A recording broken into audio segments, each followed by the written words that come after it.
Yan guys, from here may daan po tayo papunta rito pero pag na ano na yan, under construction na rin yan at ito po yung site. Maganda po yung site. Kung naka second floor ang bahay mo dito, ang ganda-ganda ng tanawin. Yan, medyo maulan lang kaya medyo malabo ang bundok pero napakaliwanag po yan. Maluwang po yan guys. Kaya avail na po kayo dyan. Ayan o.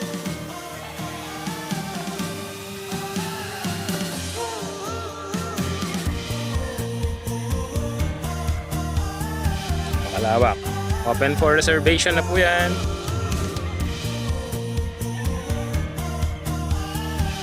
May isang site. Ganda na site to. May bundok dyan.